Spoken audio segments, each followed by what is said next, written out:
Hello, this is Nancy Bajaj from tips for career institution. आज हम पढ़ेंगे पेरेंटिंग एंड पेरेंटिंग स्टाइल्स। बहुत important topic है हमारा बीएड का। Parenting and parenting styles, 4 styles होते हैं, इसलिए बहुत इंपॉर्टेंट है। सबसे पहले हम ये पढ़ेंगे कि पेरेंटिंग होती क्या है, what is parenting. Parenting is basically educating a child from birth till adulthood and adolescence. मतलब पेरेंट्स का ये कर्तव्य होता है, ये रिस्पॉन्सिबिलिटी होती है कि जब बच्चे का बर्थ होता है तब से लेकर एडोलेसेंस तक या फिर अडल्टहुड तक उनको एजुकेशन प्रोवाइड कराना, सही गलत समझाना, जो रिक्वायर्ड एजुकेशन होती है टिल एडोलेसेंस या फिर एडल्टहुड तक उनको वो एजुकेशन प्रोवाइड कराना। समझ में आया? हर एक बच्चे का राइट होता है एक नेसेसरी एजुकेशन एक्वायर करने का, और ये रिस्पॉन्सिबिलिटी पेरेंट्स की होती है कि उनको एजुकेट किया जाए, उनको जो नेसेसरी एजुकेशन है उनको प्रोवाइड कराई जाए। ये रिस्पॉन्सिबिलिटी टेक केयर करते हैं, फुलफिल करते हैं या तो पेरेंट्स या फिर गार्डियंस। जिन बच्चों के पेरेंट्स नहीं होते, ठीक है, या फिर अवेलेबल नहीं होते उनके पास, तो उनके लिए गार्डियंस जो है उनकी रिस्पॉन्सिबिलिटी है कि भैया उनकी नेसेसरी जो एजुकेशन है टिल एडोलेसेंस, ठीक है, वो प्रोवाइड कराई जाए, और या फिर ये कराया जाता है बाय पेरेंट्स। ठीक है ना? तो बहुत इंपॉर्टेंट है कि हर एक पेरेंट जो है अपने बच्चे को नेसेसरी एजुकेशन प्रोवाइड कराए। ठीक है, नेक्स्ट टॉपिक है हमारा पेरेंटिंग स्टाइल्स का। हमारे 4 पेरेंटिंग स्टाइल्स होते हैं, ठीक है, very important. There are 4 types of parenting styles, each one of them are important. First, indulgent, authoritarian, authoritative and neglectful. ठीक है? अब इंडल्जेंट पेरेंटिंग स्टाइल वो होता है जहाँ पे पेरेंट्स जो है वो रिस्पॉन्सिव ज्यादा होते हैं, अपनी ड्यूटीज को फुलफिल ज्यादा अच्छे से करते हैं, अपनी 100% ड्यूटी फुलफिल करने के बावजूद वो बच्चों से ज्यादा डिमांड नहीं करते। ठीक है, यहाँ पे पेरेंट्स का रिस्पॉन्सिव बिहेवियर हाई होता है और डिमांडिंग बिहेवियर लो होता है। समझ में आया? यहाँ पर पेरेंट्स जो है वो अपनी रिस्पॉन्सिबिलिटी जितनी भी नेसेसिटीज है बच्चों को अच्छे से प्रोवाइड कराते हैं, बट इन रिटर्न बच्चों से कुछ भी डिमांड नहीं करते। नेक्स्ट, अथॉरिटेरियन जो पेरेंट्स होते हैं इसमें रिस्पॉन्सिवनेस कम होती है। ठीक है, वो अपनी ड्यूटीज को अच्छे से फुलफिल नहीं करते। ठीक है, जो बच्चे को चाहिए वो उसको अच्छे से फुलफिल नहीं कराते, लेकिन इन रिटर्न उनका डिमांड बड़ी हाई होती है। ठीक है, कि आपको ऐसा करना पड़ेगा, आपको ऐसा करना पड़ेगा, फ्यूचर में आपको हमारे लिए ये करना है, वो करना है। तो ये सारी चीजें क्या है कि रिस्पॉन्सिवनेस तो कम है, लेकिन जो डिमांड कर रहे हैं पेरेंट्स है वो बहुत ज्यादा है। ठीक है, तो इंडल्जेंट का बिल्कुल अपोजिट है। इंडल्जेंट में क्या था, रिस्पॉन्सिबिलिटी जो थी वो ज्यादा अच्छे से फुलफिल हो रही थी, but in return demanding behaviour 0 था या फिर लो था। ठीक है, अथॉरिटेरियन पेरेंट्स में क्या होता है कि रिस्पॉन्सिवनेस जो है वो कम है, लेकिन डिमांड बहुत ज्यादा है बच्चों से। ठीक है, तो दोनों ही केस में जो पेरेंटिंग स्टाइल है वो बहुत ज्यादा अप्रोप्रिएट नहीं है, क्योंकि आप रिस्पॉन्सिबिलिटी अच्छे से फुलफिल करोगे, बच्चे को हर वो नेसेसिटी लग्जरी प्रोवाइड कराओगे, लेकिन उसे डिमांड नहीं रखोगे तो बच्चा बिगड़ सकता है, राइट। लेकिन आप रिस्पॉन्सिबिलिटी अच्छे से फुलफिल नहीं कर रहे हो और डिमांड बहुत ज्यादा कर रहे हो, तो ये भी तो गलत है ना। यहाँ पे बच्चा जो है बहुत स्ट्रेस में जा सकता है या फिर बहुत सारी नेगेटिविटी उसमें आ सकती है। Third one is authoritative. ठीक है, थर्ड वन है हमारा अथॉरिटेटिव। यहाँ पे क्या है, बॉस। यहाँ पे जो है पेरेंट्स रिस्पॉन्सिबल भी है, ठीक है, पेरेंट्स अपनी रिस्पॉन्सिबिलिटी को भी अच्छे से फुलफिल कर रहे हैं और साथ में डिमांड भी अच्छे से उतनी कर रहे हैं कि भैया मैं आपके ऊपर इतना पैसा लगा रहा हूँ एजुकेशन में, तो you have to do your best. ठीक है ना, तो पेरेंट्स का बोथ करेक्टर मतलब रिस्पॉन्सिव बिहेवियर और डिमांडिंग बिहेवियर दोनों ही इक्वल है। ठीक है, दोनों ही बराबर का है। इससे बच्चा जो है वो सही पाथ में चल सकता है। ठीक है, वो अपनी लाइफ में सक्सेस हो सकता है, क्योंकि पेरेंट्स का साथ भी है, पेरेंट्स का सपोर्ट भी है, उनकी रिस्पॉन्सिबिलिटीज भी वो अच्छे से पूरी कर रहे हैं, उनके पास रिसोर्सेज भी है और इन रिटर्न डिमांड भी है। उन्हें ये भी पता है कि अगर उनको इतनी सारी चीजें लग्जरीज प्रोवाइड हो रही है तो इन रिटर्न उनको अच्छी एजुकेशन लेना उनकी रिस्पॉन्सिबिलिटी है। तो यहाँ पे जो है ना ये best form of parenting style है, इससे बच्चे का ग्रोथ बहुत अच्छा हो सकता है। लास्ट है निग्लेक्टफुल। ये उस कैटेगरी के पेरेंट्स होते हैं जो ना ही रिस्पॉन्सिबिलिटीज को पूरा करते हैं, ठीक है, उनको रिस्पॉन्सिबिलिटीज से भी कोई फर्क नहीं पड़ता और ना ही कुछ डिमांड करते हैं। ठीक है, तो बच्चे से बेसिकली ना ही वो अपनी रिस्पॉन्सिबिलिटी को पूरा कर रहे हैं और ना ही डिमांड कर रहे हैं, तो इससे तो बच्चे का करियर सबसे ज्यादा ही खराब होगा कि पेरेंट्स को कोई मतलब ही नहीं है उनकी एजुकेशन से, या फिर वो क्या अचीव कर रहे हैं, या फिर उनके गोल्स क्या हैं, तो ना ही वो उनकी रिस्पॉन्सिबिलिटी पूरा कर रहे हैं, ना ही वो जानना चाह रहे हैं कि बच्चे को क्या करना है, और साथ में ना कुछ डिमांड कर रहे हैं। तो ये वर्स्ट है, बिल्कुल खराब है कि ऐसा पेरेंटिंग स्टाइल तो नहीं होना चाहिए, राइट। तो the best form of parenting style is authoritative parenting style where both the responsive and demanding behaviour are in the equal ratio, ठीक है। तो ये 4 पेरेंटिंग स्टाइल्स के बारे में हमने आज पढ़ा है।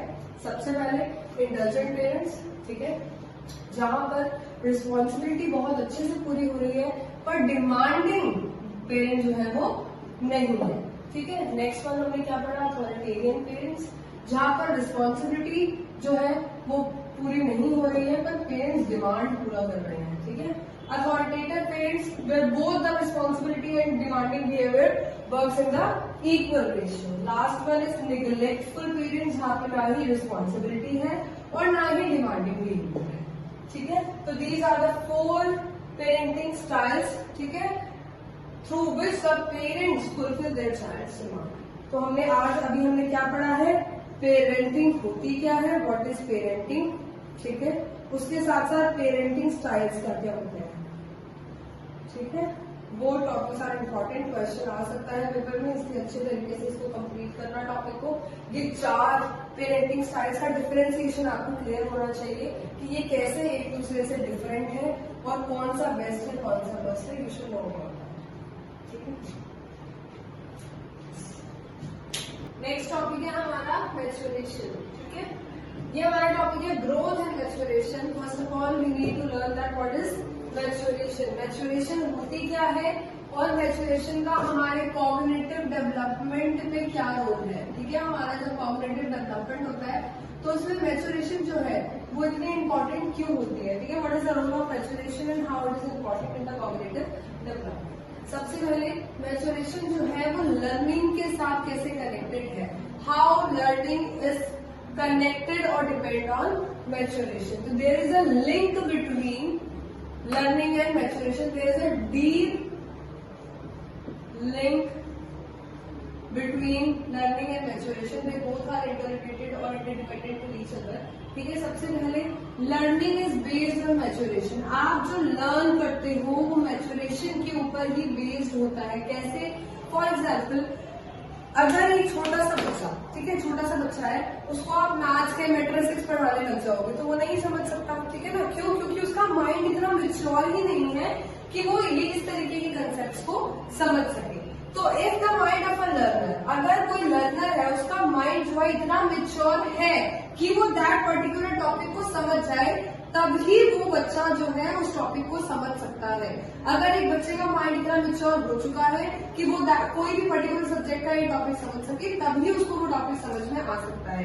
अगर the mind is not ready और नॉट प्रिपेयर्ड, या फिर उतना मैच्योर नहीं है हमारा दिमाग कि हम इस तरीके का कोई कंसेप्ट समझ सके, तो कोई कितना भी समझा ले, कितना भी आपकी टीचर आपको समझा ले, आपके पेरेंट्स आपको समझा ले, आपको समझ में नहीं आएगा, क्योंकि the mind is not mature, ठीक है। तो मैच्योरेशन इसलिए इम्पोर्टेंट है कि हमारा माइंड इतना मैच्योर हुआ है या नहीं कि हम कोई पर्टिकुलर टॉपिक समझ सके, तभी हम वो पर्टिकुलर टॉपिक को लर्न कर सकते हैं। अदरवाइज हमें कोई कितना भी समझाए, हम उसको नहीं समझ सकते। बहुत सारे लाइफ सिचुएशंस भी ऐसे होते हैं कि पेरेंट्स हमें बहुत सारी चीजें समझाते हैं तो समझ नहीं आता, है ना। जब तक गलती करेंगे नहीं हमें समझ में नहीं आएगा, क्योंकि हमारा माइंड कभी इतना मैच्योर होता ही नहीं है कि हम उनकी बात को समझ सके, राइट, ठीक है।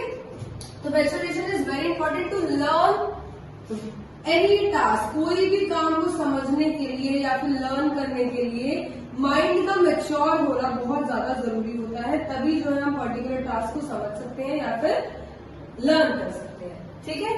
तो if the mind of a learner is mature enough to understand the thing, then only he or she can understand the thing, otherwise it is very difficult to learn that particular subject.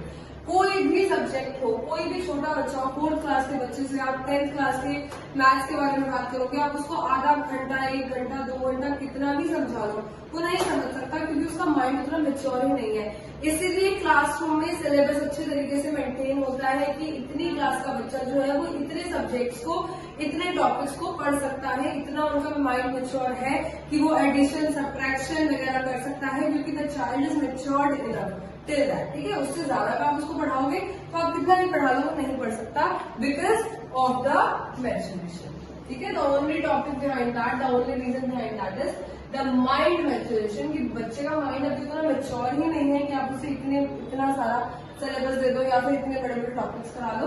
जब उसका mind mature हो जाएगा तो वो topics उसको बहुत easy लगने लगेंगे, राइट? ठीक है ना? तो that is the role of maturation in learning, कि learning is totally based on maturation. जैसे जैसे आपका माइंड मेच्योर होता चला जाएगा, लर्निंग आपके लिए इजी होती चली जाएगी। अदरवाइज आपको कोई पता समझाया आप नहीं समझ सकते। तो नेक्स्ट टॉपिक है हमारा मीडिया।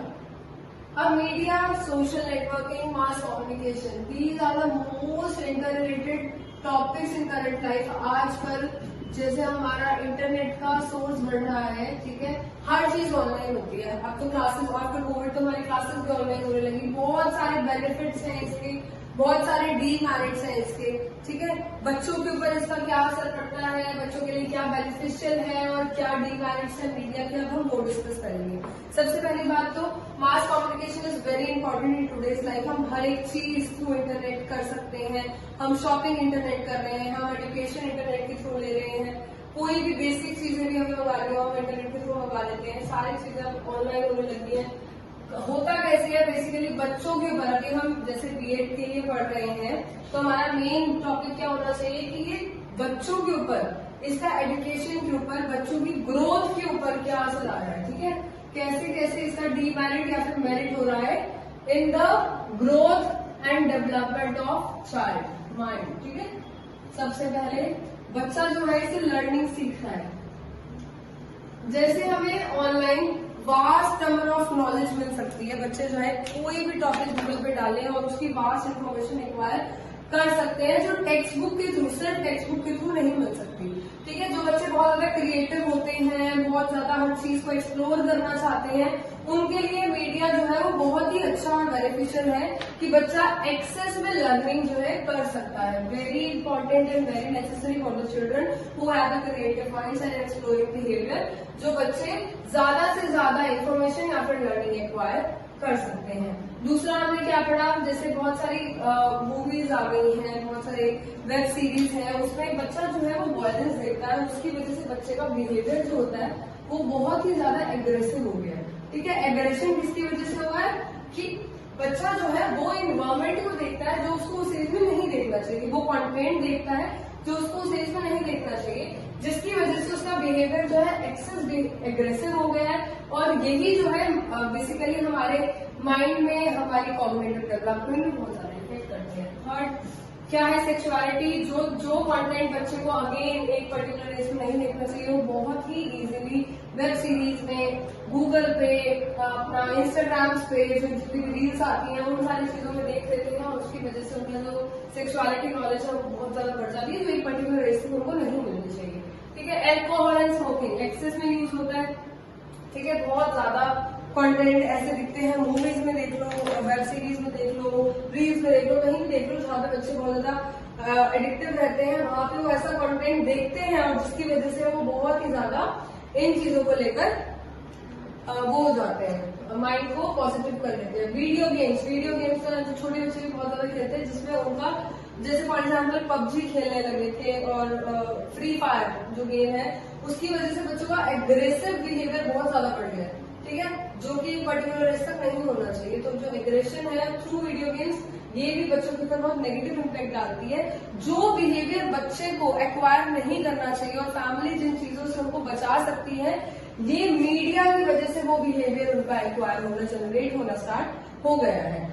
इंटरनेट, अब इंटरनेट है आपका, इंटरनेट में आपको एक्सेस पे, लेकिन क्या होता है ना, कोई भी चीज के फायदे और नुकसान दोनों होते हैं। अगर कोई चीज फॉर एग्जाम्पल इंटरनेट है हमारा, वो हमें एक्सेस में नॉलेज भी प्रोवाइड कर सकता है, एक्सेस में हमें लर्निंग में हेल्प कर सकता है, बट हम पेरेंट्स बेसिकली वो वो बच्चों को सही जो पाथ वो यूज कर सकते हैं वो पाथ उनको नहीं सिखाया जाता, इसलिए वो रॉन्ग साइड पर जाकर अपने फोन इंटरनेट को रॉन्ग साइड पे यूज कर अपना ग्रोथ और मैच्योरेशन को रोक लेते हैं। ठीक है, तो इंटरनेट जो है ऐसा नहीं है कि बहुत खराब चीज है। हमने कोविड के टाइम पे कितने ऑफिसेज कितने स्कूल्स चले ही इंटरनेट की वजह से हैं। ठीक है, तो इसके बहुत सारे मेरिट्स भी होते हैं अगर उसको सही तरीके से यूज करा जाए, और साथ में डीमेरिट्स भी होते हैं। तो बच्चे को उस चीज का फायदा हो रहा है या नुकसान हो रहा है, ठीक है, वो चेकआउट करना बहुत जरूरी है कि बच्चा अगर फोन लेके बैठा है, इंटरनेट चला रहा है, तो वो कर क्या रहा है। ठीक है, ताकि उसकी ग्रोथ और मैच्योरेशन पे रॉन्ग इफेक्ट ना हो।